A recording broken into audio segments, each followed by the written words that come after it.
The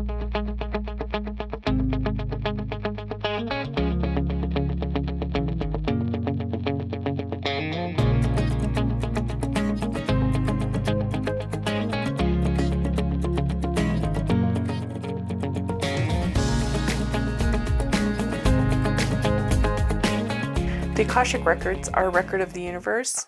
Every soul has a record, and every record can be accessed. The information about past relationships, careers, and experiences can be very helpful in this lifetime. When I had a personal reading with Debbie, I learned so much about myself, and it was far beyond my expectations. Generally, when I do readings, it's always the Akashic Records. I will do mediumship within the records, and occasionally we'll do separate mediumship readings. I'll do tarot cards within the records. I teach. I'm a certified with Linda Howe, so I teach 4 different levels of the Akashic Records through her Center for Akashic Studies. And I also teach my own classes, and usually in the past, I've taught intuitive development, I've taught intuitive tarot, and I am currently experimenting with 2-hour classes on spiritual topics of my own interest that I want to share with people. So you don't leave the Akashic Records out of any of your psychic work, then, of your intuitive work? You include that in everything? I really do feel, the reading, an Akashic Records reading, is part practical on the ground advice and part soul level perspective, on how this can help you in your life. So, and it's not a one size fits all modality at all. Every reading is very different depending on what the needs of the client are. But so it's been a very durable kind of model for me. Yeah. Do you see it as a giant library, or do you have a different feeling about it? My expectation when I was first going into the records, my hope was that it would be like a cosmic Hogwarts, right? Mm-hmm. Complete with, the staircase and the secret code for the painting that opens into, whatever. And it never has been like that. It's been very phenomena free. Even when I'm reading my own records, I don't feel like I've entered in some kind of those are very common motifs. A library or a big hall or something like that, something very stately, white, marbly, pristine. But none of that happens with me. If anything, I feel like there's a kind of a light that lowers down, like a roof, a ceiling of light kind of gets a little bit lower. When I was going into the records, my dad was there, and then like 3 or 4 other kind of white light beings, like I wouldn't recognize who they were. Do you get that same thing? Do people show up for you, or is it more just like a spirit? When we talk about the masters, teachers, and loved ones, as being the kind of like the posse of where the information comes from. The loved ones are the ones we have known in this life who are now on the other side. And so they will show up in the records as you describe. I don't interact directly with them in the records. What I will do is do some mediumship.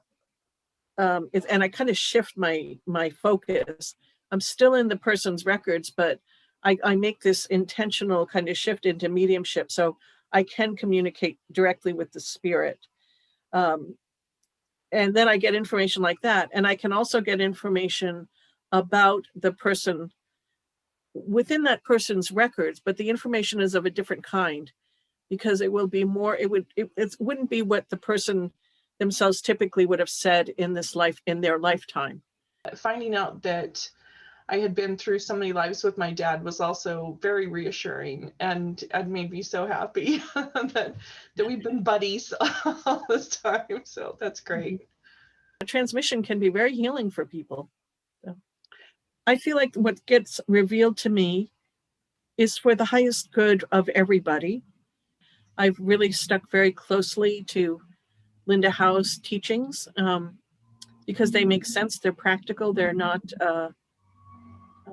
and they're very, very loving, and they're very safe. So shouldn't be anything else but safe, right? I mean, there should be no Absolutely. aggression or fear or anything going into. That's right. That's right. And if that does happen, it just simply means that you're not in the records. For Yeah. my reading. It was so comforting, and I realized that like some of the questions that you answered, like I'm not looking for any more answers to those questions. I feel like that they have been resolved. So that's such a great Lovely. feeling. Yeah. Certainly every reading is meant to reduce fear and make you feel better. You know, and there's discoveries I've made in the records about people, about things. There's, you know, you think that you would only be getting the records the things that you know, but in fact you find out things that you don't know, and it's pretty freaky, but it's great, right? Yes, when we did my reading and I found out that I had been 6 lifetimes before with my husband, I had no idea. I did not expect that at all, and that was really a great thing for me to learn. That was very helpful. How is reading the Akashic Records different from past life regressions? Usually past life regressions involve someone who leads a person through hypnosis, so the person themselves discovers the past lives, you know, but the main difference is that if I'm reading somebody, I'm revealing the lives for them. A regressionist will be leading the person through the lives themselves. If past lives show up, there's something about the past life that has an impact on what's going on in this life. And over time, I've just come to realize that we bring so much of our issues, our skills, our abilities, our relationships come forward into the present life to supplement us and to guide us. You know, we rely on those things, and we also work them through. So in the work that you have done for your past lives, do you find those records in the Akashic Records? Oh yes, and that's actually part of a class. The second part of second half of Linda's book has a section devoted to past lives, and so students will actually work on.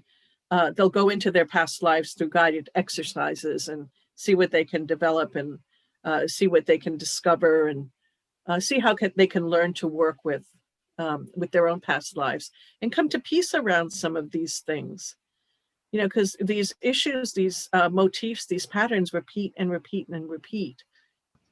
And all healing, all emotional healing does involve some discomfort, again, no matter what it is. Yes.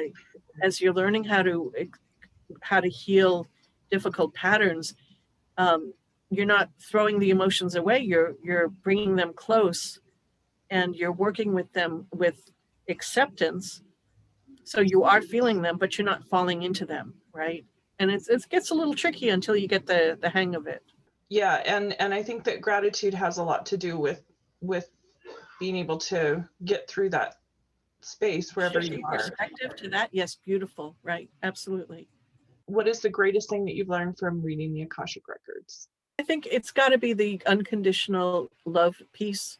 You're seeing them as they would be seen through the Akashic Records. That's what you're doing in there. And it's unconditional love. You know, it doesn't mean that, you know, people don't have their problems or whatever it is, you know, in real life, but how wonderful they are really comes through.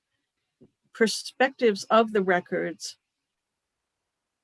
are very closely related to what I have been trained with and what I believe. So there's a lovely fit there. But then you put it into practice. When you read for somebody, you finish, the records are now open, and then you say, how can I help you? And it's there. If more people had kind of this perspective on their lives, that it would be so much easier. This society really emphasizes that we just use our left brain, our cognitive processes. You know, there's not more to it than that.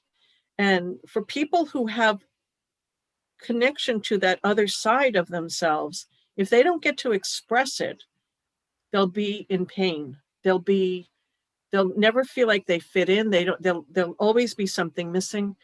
And I was definitely like that. And people like that, people like me, need a spiritual life and a way to express it.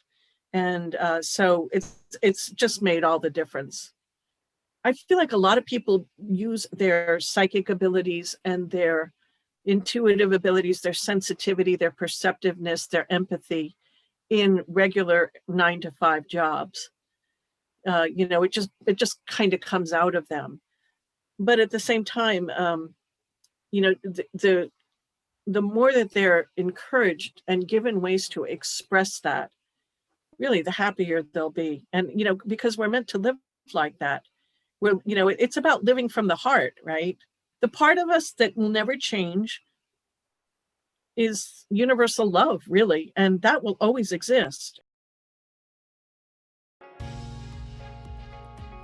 Debbie offers readings and many different classes, and she's opening up her one-on-one mentorship program soon.